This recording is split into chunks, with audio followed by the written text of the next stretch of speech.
মারা গেছেন বিএনপির চেয়ারপারসন ও সাবেক প্রধানমন্ত্রী বেগম খালেদা জিয়া। ফুসফুস ও হৃদযন্ত্রে সংক্রমণ সহ একাধিক জটিলতায় রাজধানীর এভারকেয়ার হাসপাতালের সিসিইউতে চিকিৎসাধীন অবস্থায় তিনি শেষ নিঃশ্বাস ত্যাগ করেন। আমাদের চেয়ারপারসন দেশনেত্রী বেগম খালেদা জিয়া ছাড়াই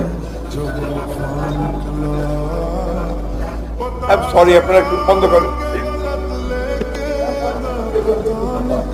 বিস্তারিত মূল ভিডিওতে। বেশ কয়েকদিন ধরেই ফুসফুস ও হৃদযন্ত্রে সংক্রমণ সহ জটিলতার কারণে রাজধানীর এভারকেয়ার হাসপাতালের সিসিইউতে তাকে নিবিড় পর্যবেক্ষণে রাখা হয়েছিল। সংকটাপন্ন অবস্থার খবর পেয়ে মধ্যরাতে বিএনপির বিভিন্ন শীর্ষস্থানীয় নেতা নেত্রীরা হাসপাতালে ভিড় করেন। এর আগে তার শারীরিক অবস্থার কিছুটা উন্নতির কথা জানা গেলেও বর্তমানে তা আবারও চরমভাবে অবনতি ঘটে। বিভিন্ন গণমাধ্যমের প্রতিবেদন এবং স্বজনদের সামাজিক যোগাযোগ মাধ্যম পোস্ট অনুযায়ী তার অবস্থাকে অত্যন্ত আশঙ্কাজনক বলে জানানো হয়। এই অবস্থায় তো কোনো মানুষই যে একেবারে আশঙ্কার ঊর্ধ্বে সেটা তো বলার সুযোগ নেই।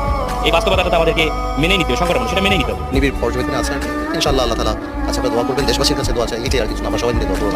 এদিকে বেগম খালেদা জিয়ার শারীরিক অবস্থার অবনতি দেখে বিভিন্ন রাজনৈতিক দলের নেতাকর্মীরা বলেন, রাজনীতি দল মত ও মতাদর্শের ঊর্ধ্বে উঠে আমরা তার দ্রুত সুস্থতার জন্য সবার কাছে দোয়া কামনা করছি। বেগম খালেদা জিয়ার